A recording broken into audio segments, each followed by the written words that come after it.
The first lie of the evening was printed in gold foil, celebrating 10 years of Daniel Reeves' vision.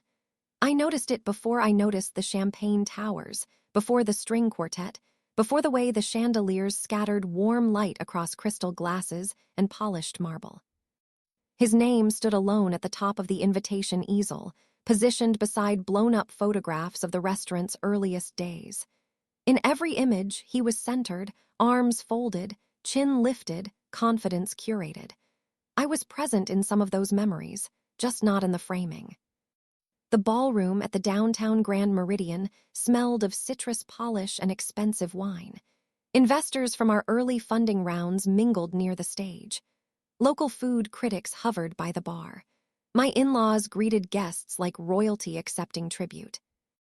It looked exactly like what he had always wanted, a room that confirmed his legend. I sat at the table labeled Founders. The word made me almost smile. My place card read, Olivia Reeves support. Support, that was the language now. Support instead of seed capital. Support instead of majority equity. Support instead of the inheritance I transferred the week before we signed the lease on our first location. I folded the card in half and placed it beside my wine glass, careful not to crease it too deeply. I have always believed paper should remain intact. When Daniel stepped onto the stage, the room adjusted itself around him. Conversations softened. Cameras lifted. He wore the navy tuxedo I had suggested months ago, tailored, understated, expensive in a way that whispers instead of shouts. He thanked the chef team first, then the investors, then everyone who believed in me when this was just an idea scribbled on a napkin. Applause rose easily. He spoke about risk, about betting everything, about working 80-hour weeks. He told the story the way he always does now, streamlined, heroic, singular. The restaurant had been born from his hunger, his ambition, his refusal to fail. He did not lie outright. He simply removed me. My inheritance had been liquid within 48 hours of my father's estate closing.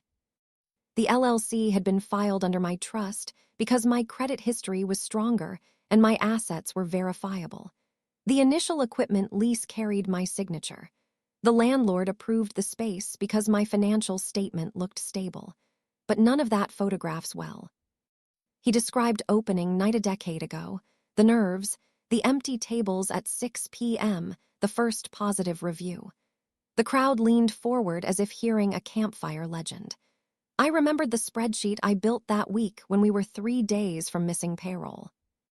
I remembered transferring funds quietly from my personal account so staff wouldn't feel the tremor beneath the floorboards. In his version, bravery looked like standing alone. In mine, bravery looked like wiring money without needing applause. The investors at my table smiled at me with polite gratitude. One of them squeezed my hand and said, "You must be so proud of him."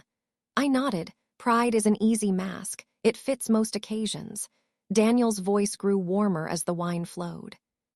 10 years ago, I signed my name on a lease and promised myself I would build something lasting. Signed. I felt the word settle in my chest. The first signature on the founding documents was mine. The first capital contribution receipt carried my initials. The operating agreement listed my ownership percentage above his. We drafted it that way intentionally, back when partnership meant accuracy. The room rose in a standing ovation before he finished his final sentence. Crystal clinked. Someone whistled.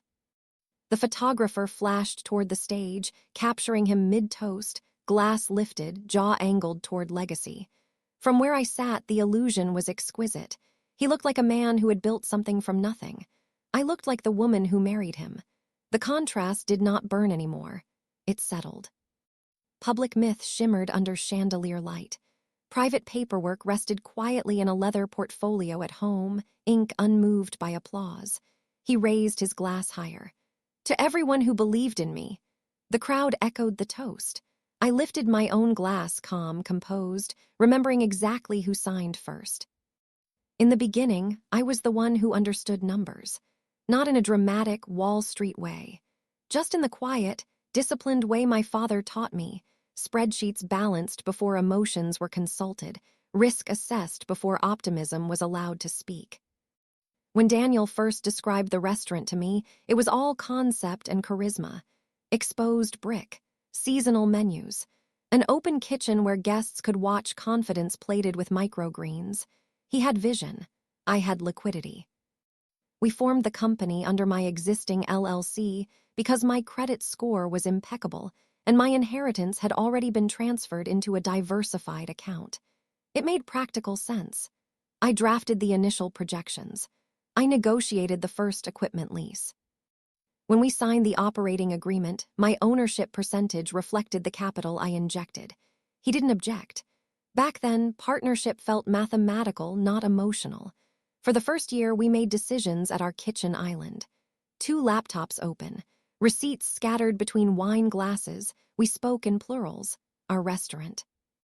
Our margins, our staff. When payroll ran tight, I transferred funds without ceremony.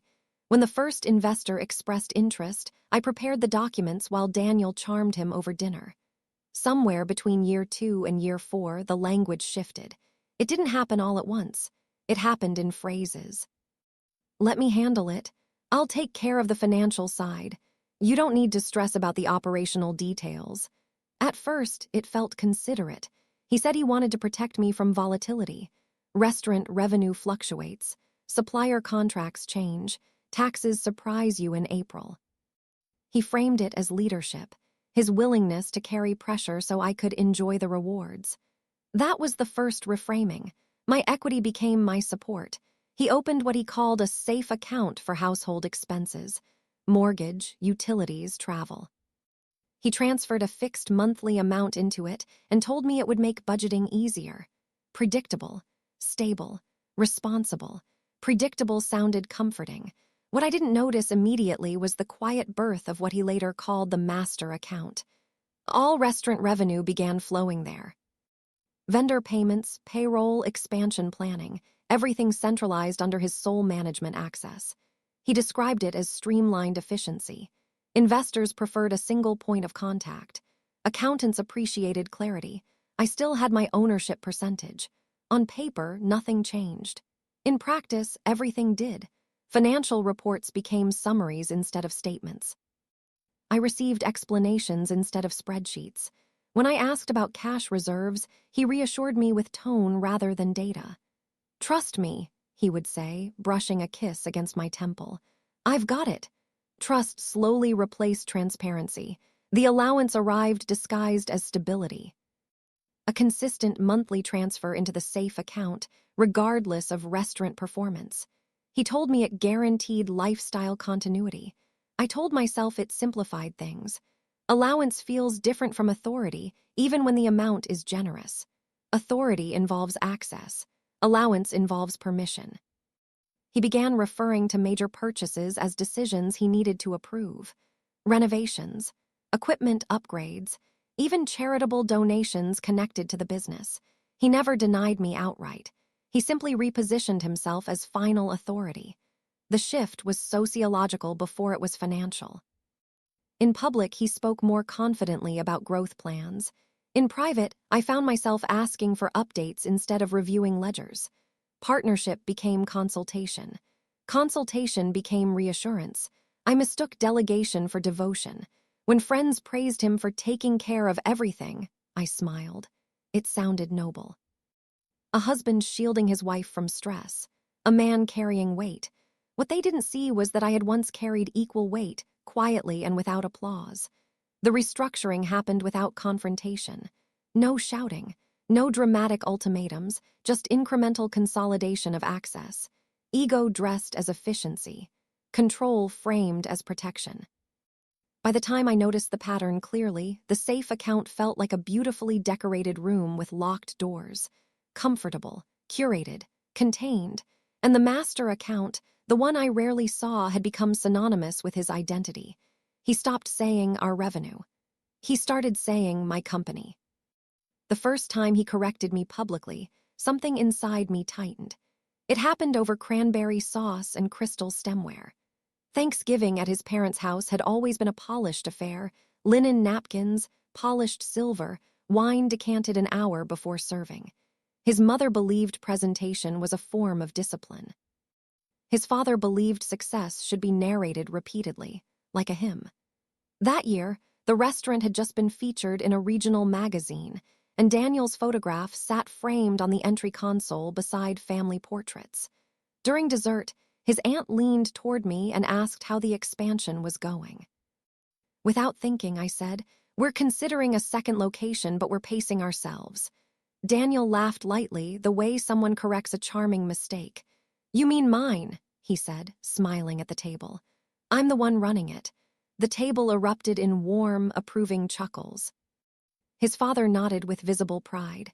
His mother squeezed my hand as if I'd just been gently teased for exaggerating. I smiled on instinct. It was small, harmless, even. The kind of joke couples make when roles are obvious, but something in his tone lingered. It wasn't playful. It was declarative.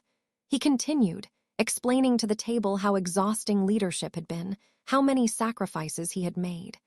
I listened to the narrative reassemble itself in real time, one where I hovered at the edges, grateful and supportive. No one at that table knew whose trust account funded the build-out. No one knew whose credit secured the lease. They didn't need to know, but the erasure felt surgical. The dining room glowed with candlelight and shared history. Laughter layered over the clinking of forks. From the outside, it looked like a successful man modestly correcting his wife. Inside, I felt displaced from a structure I had built with my own signature. On the drive home, I said nothing. He seemed buoyant, energized by approval. When we reached the house and the door closed behind us, I finally asked, carefully, "Why did you say it like that?" He loosened his tie and exhaled. "Because it's cleaner." "Cleaner. For investors," he clarified. "It's better optics if there's one face, one leader." Shared ownership sounds messy. Messy, he explained it as strategy, branding language, market perception. Investors prefer clarity. Press narratives thrive on singular genius. Couples complicate hierarchy. He framed the correction as protective, shielding me from scrutiny, shielding us from confusion. "It doesn't change anything legally," he added, almost kindly. "You know that? Legally?" That word hovered between us like a technicality. I nodded because arguing would have sounded insecure. I told myself it was temporary positioning, a tactical simplification. Language can be fluid, I reasoned. Equity cannot, but belonging is not legal. It's psychological. In the dining room, laughter had dissolved the correction into something charming. In the bedroom, silence made it precise. Branding versus belonging. Optics versus ownership. He fell asleep quickly, the confidence of a man certain of his narrative. I lay awake longer than I intended, replaying the moment at the table. The way he didn't hesitate, the ease with which the word mine replaced ours. It wasn't the joke that unsettled me. It was how natural it felt to him. The next morning, he kissed my forehead and left early for a supplier meeting. I stood in the kitchen holding my coffee, staring at the framed article about the restaurant hanging near the pantry. His name appeared 3 times in the first paragraph. Mine appeared once, as his wife. Support. I realized something quietly uncomfortable. Public language reshapes private reality if left unchecked. That night at Thanksgiving wasn't a misstep. It was a correction. And corrections, when repeated often enough, become history. A week later, while he was at work, I opened the filing cabinet in my office and pulled out documents I hadn't reviewed in years. The filing cabinet had not been opened in years. It sat in the corner of my home office, matte gray, unimpressive, almost forgettable. Inside it were the early days, the part of the story that didn't photograph well. I pulled the drawer open slowly, half expecting dust to rise like a warning. Instead, everything was exactly where I had left it. Tabbed, dated, indexed. Order has always comforted me more than reassurance. I started with the articles of organization for the LLC. My name appeared first, not alphabetically, structurally, managing member. 70% ownership at formation due to capital injection. Daniel's name followed beneath mine, listed as operating partner with a 30% share tied to performance milestones. I read the document twice. The language was dry, unemotional. No applause, no adjectives, just structure. Next came the wire transfer confirmation from my trust account, the largest single movement of money I had ever authorized. I remembered the weight of that decision. I had sat in this same room, staring at the screen before pressing confirm. The amount had been more than an investment. It had been faith. The receipt still carried the bank's digital stamp. Ink remains where memory softens. I moved on to the operating agreement. Section 4. 3. Capital contributions. Detailed breakdowns of funding phases. My initial capital covered leasehold improvements, kitchen equipment, initial payroll reserve, and contingency buffer. Daniel's contribution consisted of intellectual property, concept development, branding direction, culinary positioning. Vision versus liquidity. Both mattered. Only one was measurable. I traced my finger over Section 8. 2. Decision-making authority. Major structural changes required majority member approval. Asset sales required written consent from managing member. Expansion beyond one location required joint signature. Joint. He had not amended this. There were no revised filings, no equity dilution forms, no buyout agreements. Legally, nothing had shifted. The structure remained precisely as we built it. What had changed was narrative. His speeches described risk as solitary. His interviews described perseverance as personal. The mythology centered him as architect and savior. My role had been gradually reclassified into emotional support, soft lighting behind his silhouette. He hadn't erased me in court. He had erased me in conversation. And that difference mattered. Narrative dominance is powerful in rooms filled with investors and journalists, but governance is powerful in rooms filled with contracts. I found the clause I had insisted on including during our first meeting with the corporate attorney. Protective language. In the event of reputational misrepresentation that materially affects ownership perception, the managing member retains the right to publicly clarify structural facts. At the time, it had seemed excessive. Cautious. My father had raised me to anticipate not betrayal, but imbalance. Paper protects where pride persuades, he used to say. I sat back in my chair and let that sentence settle. Daniel had not revised the contracts because he did not see the need. In his mind, perception was reality. Investors applauded him. Staff reported to him. Press quoted him. Legally revising ownership would have required negotiation. Socially revising it required confidence. His ego required narrative control, not legal control. That realization shifted something fundamental inside me. For months, I had interpreted the changes as drift. As natural evolution in a marriage where one partner handles operations, but drift implies accident. This was positioning. He centralized revenue in the master account. He reframed dividends as allowances. He simplified public language to avoid confusion. Each move small enough to appear practical. Together, they formed a quiet consolidation of identity. He had mistaken silence for surrender. The applause in the ballroom the night of the anniversary echoed in my memory. The standing ovation. The way the room affirmed his version of origin. Applause feels decisive in the moment. It fills space. It validates ego, but applause fades before the valet returns your car. Ink remains. I stacked the documents neatly on my desk and felt something unexpected, not anger, not humiliation, but clarity. I was not legally displaced. I was socially minimized, and social minimization can be reversed. The power imbalance I had felt was not structural. It was performative. That distinction changed everything. I closed the filing cabinet gently, resisting the urge to confront him immediately. Confrontation would have invited defensiveness. Defensiveness would have reframed me as emotional. Instead, I did something far more strategic. I began observing him. I didn't confront him after reviewing the contracts. I watched him. Over the next year, Daniel evolved into the version of himself he had been rehearsing for a decade. The navy suits became charcoal and custom-tailored.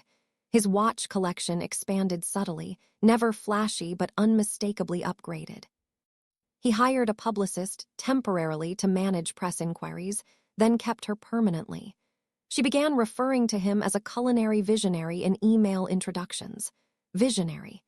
He started hosting private wine tastings at the restaurant on Sunday evenings, investor-only events, curated menus, hand-selected guest lists. I would hear about them afterward, summarized over breakfast like travel stories from a city I lived in but was no longer invited to explore. "It's just easier if I handle those rooms," he would say.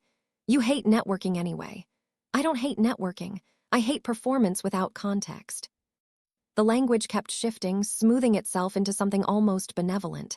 He wasn't excluding me. He was streamlining, protecting, leading. The financial restructuring followed the same tone. My quarterly dividends became a fixed monthly transfer. Predictable. Clean. "It's better for tax planning," he explained. The amount was generous enough to prevent complaint, modest enough to limit influence. It arrived in the safe account with mechanical consistency, labeled household distribution. Distribution. The first time I asked for the detailed profit and loss statements instead of the summary he forwarded, he paused. Not long, just enough. "I'll have accounting send you the breakdown," he said, and they did, but weeks later, simplified and filtered. I realized he no longer saw my access as inherent. He saw it as optional. At dinner parties, he began introducing me differently, not as co-founder, not even as partner. "Olivia handles the home side of things," he would say lightly, as if domestic management were my primary portfolio. Taken care of. The phrase surfaced often. Friends would comment on how lucky I was not to worry about the business grind. His mother praised him for being such a provider. He accepted the compliment without correction. Financial containment masquerades as generosity when the recipient stops asking questions. But I never stopped owning my original percentage. That was the quiet truth beneath the shifting optics. The operating agreement had not changed. My equity remained intact. My voting rights remained documented. Expansion clauses still required my signature. His public narrative had grown more singular, but the legal structure beneath it had not moved an inch. He believed the absence of resistance meant compliance. In reality, it meant calculation. I watched the interviews he gave to local lifestyle magazines.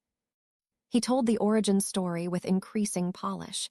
Each retelling removed another detail that implicated me. The inheritance became early savings. The LLC formation became a leap of faith. The sleepless nights were his alone.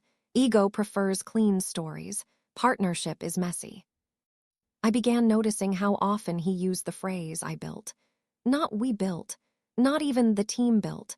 Just I, in private, he remained affectionate, attentive in ways that suggested no malice.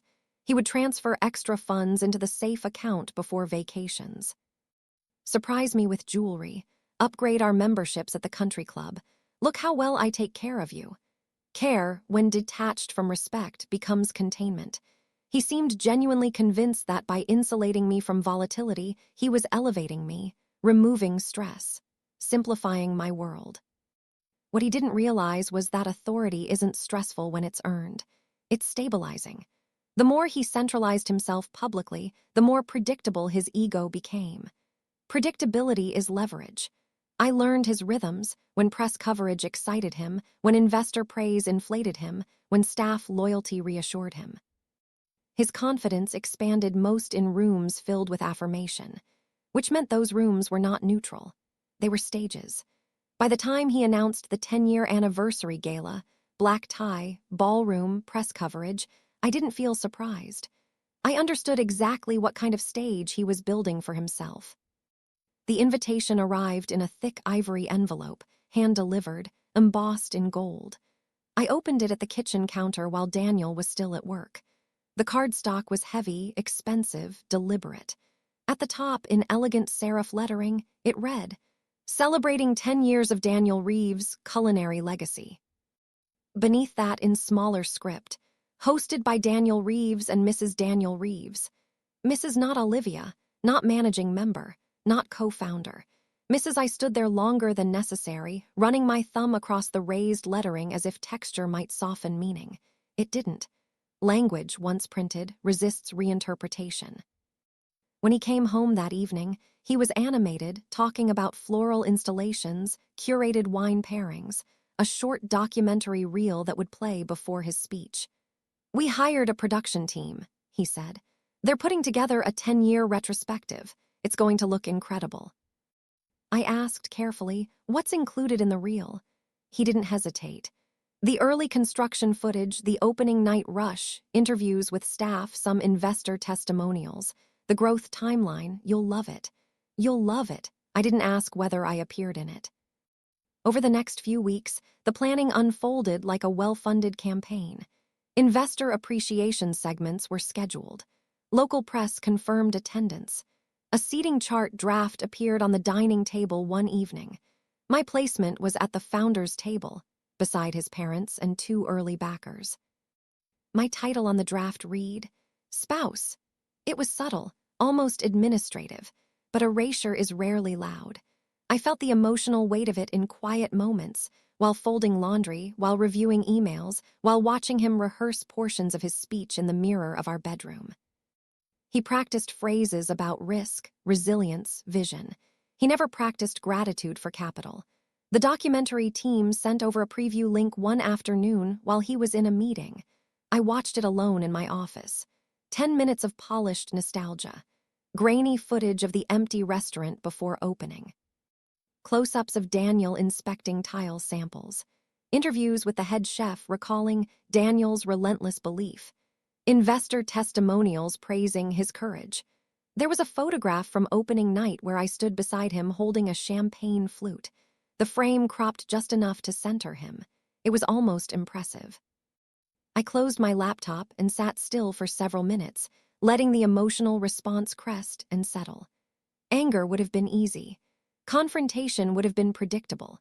Instead, I reached for my phone and requested certified copies of the founding documents from our original corporate attorney's office. Not because I doubted their existence, because paper carries authority differently when embossed and notarized. 2 days later, I scheduled a discreet consultation with a separate corporate attorney across town. A woman in her early 40s with a reputation for precision rather than theatrics. I brought the operating agreement, the capital contribution records, the expansion clauses. "I'm not looking to litigate," I told her. "I'm looking to confirm structure." She reviewed everything carefully, asking measured questions.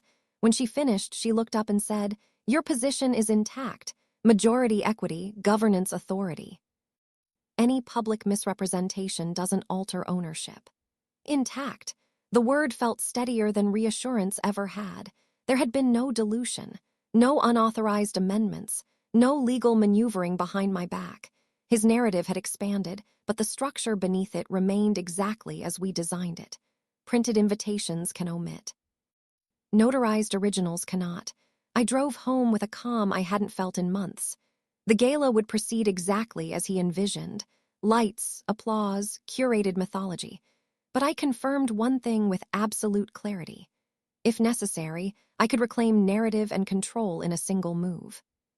By the time Daniel lifts his glass, the room is already leaning toward him.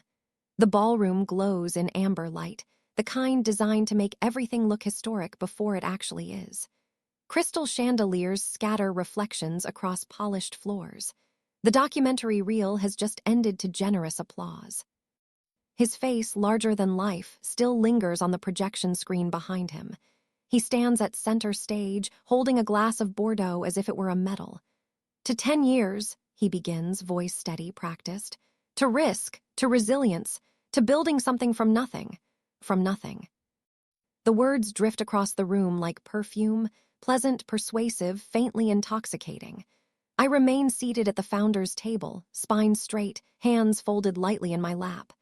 Around me, chairs scrape against marble as guests rise into a partial standing ovation. Investors clap. Staff beam. His parents look radiant with pride. I do not stand, not in defiance, in clarity. He speaks about sleepless nights and second mortgages he never actually took. He describes empty dining rooms in the early months, the doubt, the pressure. He thanks everyone who believed in me when this was just an idea. I remember the wire transfer confirmation number. I remember the meeting with the landlord who would not have returned our calls without my financial statement attached. I remember calculating how many weeks of payroll my inheritance could safely absorb if revenue projections lagged. He calls it faith. I call it liquidity. The applause swells again when he references expansion plans and future ventures. He speaks like a man narrating his own biography. Investors nod approvingly. A few of them glance toward me briefly, perhaps out of habit, perhaps out of curiosity. Some of those men and women know my family name. They remember the introduction dinners a decade ago, when I facilitated capital conversations with careful, deliberate precision. They remember signing early commitment letters after reviewing documents I prepared. But memory is quiet. Performance is loud. Daniel believes the room validates him, and in a way it does. Applause is a form of validation. It measures enthusiasm in decibels. It confirms charisma. It rewards confidence. Paper measures something else. The operating agreement rests in my leather portfolio under the table, a weight against my ankle. Certified copies, not theatrical, not emotional, just factual. He speaks about sacrifice, and I think about the week I sold a portion of my personal stock holdings to stabilize our vendor payments. He speaks about leadership, and I think about the clause requiring my signature for structural expansion. He speaks about ownership as if it were a personality trait. Ownership is not personality. It is documentation. The contrast inside me feels almost serene now. His performance is polished, expansive, luminous. My memory is precise, unembellished, grounded in dates and account numbers. When he thanks the people who stood beside me through every challenge, his eyes flicker briefly toward my table. The crowd follows his gaze and offers a warm ripple of applause in my direction. I incline my head slightly, accepting it as one accepts polite acknowledgement at a charity gala. Support, that word floats invisibly above my head. He lifts his glass higher. Here est to vision, he says. Here est to believing in yourself when no one else can see it. The room rises fully this time. Glasses lift. Crystal sings against crystal. The ovation thickens, buoyant and admiring. I remain seated for 3 breaths longer than everyone else. Not because I feel small, because I feel certain. His myth has reached its peak. The room is saturated with it. Every investor, every journalist, every extended relative has absorbed the narrative. Daniel Reeves built this empire from nothing but ambition. From nothing. My calm is no longer fragile. It is deliberate. He thinks this moment cements his version of history. He thinks applause solidifies identity. Applause fades. Governance remains. He smiles broadly, basking in the glow of approval, then gestures toward the side of the stage. I'd like the team to join me up here, he says warmly. The people who made this possible. The team, the word settles in the air. I rise from my chair. I walk to the stage without rushing. The leather portfolio rests against my palms, smooth and familiar. My heels echo softly against the ballroom floor, not sharp enough to interrupt the applause, just steady enough to be noticed. The staff gather behind Daniel as instructed, smiling, expectant. He looks at me with mild surprise, the kind reserved for unscripted gestures at carefully planned events. The room quiets, not dramatically, but curiously. I reach him and accept the spare microphone from the event coordinator. My voice, when it comes, is even. First, I say, turning slightly toward Daniel, congratulations. The word lands gently. The crowd exhales in approval, relieved by civility. You've led this restaurant operationally for 10 years with relentless energy, I continue. You've built relationships with our staff, cultivated suppliers, refined the menu, and expanded the brand in ways that deserve recognition. His shoulders ease. The room nods along. I can feel the audience recalibrating. This is a supportive spouse moment, they assume. Then I open the portfolio. The sound of paper sliding against leather is quiet but precise. Tonight, I say calmly, also marks 10 years since the formation of our LLC under my capital trust. The word "my" is not emphasized. It doesn't need to be. A subtle shift moves through the ballroom. Investors straighten slightly. The publicist near the stage blinks. When we filed the original articles of organization, I continue, the structure reflected both vision and capital. Daniel brought the concept. I brought the funding. The lease was secured through my financial statement. The initial payroll reserve came from my inheritance. Our equity breakdown was documented accordingly. I hold up the certified copy of the filing, not theatrically, simply visibly. 70% managing membership at formation, I say evenly, with operational leadership assigned to Daniel. The silence deepens. There is no accusation in my tone, no tremor, only documentation. I want to thank the investors who believed in us during those early meetings, I add, scanning the tables. Many of you reviewed these same documents before signing your commitments. You trusted our shared structure. Shared, the word hangs differently than his earlier language. Daniel's smile has thinned, but he remains composed. He cannot interrupt without appearing defensive. He cannot contradict without disputing public record. This restaurant was never built from nothing, I say gently. It was built from partnership, vision supported by capital, risk balanced by structure. The contrast is almost visible now, speech versus documentation, mythology versus governance. I've remained proud of what we created together, I continue, and I believe clarity honors the integrity of that creation. The room is utterly still, no clinking glasses, no whispered commentary. Even the waitstaff seem paused mid-step. I don't share this to diminish leadership, I say, looking briefly at Daniel before turning back to the audience. I share it because ownership is not performance. It's responsibility. It's accountability. It's legal and financial commitment. The leather portfolio rests against the podium now, open just enough to reveal stamped pages. For 10 years, I say, we have grown this restaurant as co-founders, operational and managing, and I am grateful for every investor, every employee, and every guest who contributed to that shared success. I lower the document slowly. The silence becomes heavier than applause ever was. It isn't hostile. It isn't chaotic. It is recalibrating. Investors exchange glances, not scandalized but analytical. Staff look between us, uncertain which narrative has more gravity. His parents sit rigid, expressions unreadable. I do not raise my voice. I do not accuse, I do not dramatize, I clarify. The power shift is not explosive. It is structural. Daniel clears his throat softly, microphone still in his hand. He could attempt humor. He could frame this as charming transparency. But facts resist spin when presented plainly. He nods once, almost imperceptibly. In that nod is recognition. He cannot contradict documents. He can only absorb them. The applause that follows is restrained, polite, measured, thoughtful. It doesn't roar the way his ovation did. It settles into the room like acknowledgement rather than celebration. And that difference tells me everything. When the formal program ends and the quartet resumes playing, the ballroom fractures into smaller conversations. Investors approach me first, not with scandalized expressions, but with sharpened curiosity.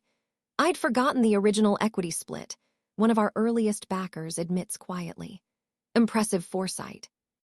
Another asks about long-term expansion governance. If a second location moves forward, will the approval structure remain as originally drafted? The questions are not emotional. They are structural. I answer them the same way I presented the contracts, calmly, precisely, without flourish. Yes, expansion still requires majority managing approval. Yes, capital allocation remains documented under the founding agreement. Yes, operational leadership and ownership are distinct but collaborative roles. In those brief exchanges, I feel the narrative pivot. Not dramatically, irreversibly. Daniel circulates through the room with a composed smile, but the axis has shifted. Conversations that once flowed exclusively toward him now include me, not as spouse, not as support, as authority. He is not humiliated. That would require mockery or spectacle. What he experiences instead is repositioning. The singular spotlight has softened into shared illumination. Spotlight versus governance. The room now understands both exist. When the final guests depart and the ballroom empties into echoes, we ride home in silence. The city lights blur across the car windows. His jaw is set, but not furious. Controlled. Inside the house, he loosens his cufflinks with sharper movements than usual. "You blindsided me," he says finally. The accusation is quiet, almost tired. "I corrected the record," I reply. He turns toward me, frustration flickering. "You made it sound like I fabricated everything." "I clarified structure," I say evenly. "You told a story, I provided context." He exhales sharply. That wasn't the moment for legal technicalities. Ownership is not a technicality, but I don't say it that way. For years, I tell him, the language has shifted, publicly, repeatedly. Tonight wasn't about diminishing you, it was about restoring accuracy. He rubs his temples, pacing once across the living room. "You could have talked to me first." "I did," I remind him gently. "At Thanksgiving. The memory lands between us, dining room laughter, bedroom silence." He stops pacing. "You embarrassed me," he says, softer now. "No," I answer. "I shared responsibility." That is when recognition begins to settle, not dramatic, not explosive, but undeniable. He confused visibility with ownership, applause with authority, performance with structure, and I allowed it to continue longer than I should have. There is no yelling, no shattered glass, only recalibration. The following week, I schedule a formal governance review with our corporate attorney. Not to threaten, not to litigate, to document. Board meeting minutes are updated to reflect co-founder status publicly. Profit distributions revert to quarterly reporting with full financial transparency. Access to the master account is reinstated under dual authorization, as originally drafted. Governance, not emotion. When the updated documents are signed, I feel something stabilize inside me. Authority does not require volume. It requires clarity. At dinner one evening days later, Daniel sits across from me, quieter than usual. For the first time in years, we speak honestly. I never wanted to destroy the restaurant. Destruction is loud. It attracts sympathy and scandal in equal measure. It leaves rubble where structure once stood. What I wanted was alignment. The week after the governance review, Daniel and I sat across from each other in the boardroom during a formally scheduled leadership session. Not our kitchen, not our bedroom. A conference table, neutral lighting, documented minutes. Our attorney present. Our accountant dialed in. Transparency replaced assumption. We restructured titles publicly. Co-founder and managing member listed beside founder and operating director. Investor communications were updated. The website, our story page was revised to reflect capital and vision as parallel forces, not competing ones. It wasn't theatrical. It was accurate. Daniel had a choice presented to him, not as an ultimatum, but as structure. We could continue as authentic partners, with shared visibility and shared authority. Or he could buy out my majority stake at fair market value and operate independently under a new agreement. There was no raised voice in that room, only options. Revenge would have been forcing humiliation. Restoration required dignity. Over the following weeks, I watched him wrestle, not with me, but with himself. Ego resists recalibration. It prefers singular credit, uncomplicated praise. Partnership demands acknowledgement of interdependence. One evening, he came home later than usual and sat beside me on the terrace without speaking. The city hummed below us. After a long silence, he said, "I started believing my own press." It was the closest he had come to confession. "I know," I replied. Silence, when extended too long, allows narrative theft. I had allowed the language to drift, allowed support to replace stakeholder, allowed allowance to replace distribution. My silence had been strategic at first, then habitual. Ego distorts partnership gradually. It doesn't announce itself as dominance. It arrives disguised as efficiency, as optics, as leadership clarity, but clarity without acknowledgement becomes erasure. The restaurant continued to thrive. Staff morale stabilized once the leadership structure was formally clarified. Investors seemed reassured by documented governance rather than threatened by it. The second location discussions resumed, with both our signatures required. Allowance became authority again, not because the money changed, but because the access did. At our next public event, Daniel introduced me differently. "My co-founder," he said, steady, deliberate. There was no theatrical apology attached, just correction. Humiliation would have satisfied spectators. Dignity satisfied me. Whether our marriage survives is not a matter of contracts alone. It depends on his ability to remain aligned when applause grows loud again. It depends on my willingness to speak before silence hardens into disappearance. I no longer confuse visibility with value. I no longer mistake generosity for equality. And I no longer accept narrative edits that diminish documented truth. The illusion ended the night I opened that leather portfolio. The truth remained because it was always there, filed, notarized, structured. Sovereignty is quieter than revenge. It doesn't need witnesses, it needs clarity. The restaurant still bears his name on the sign. That hasn't changed.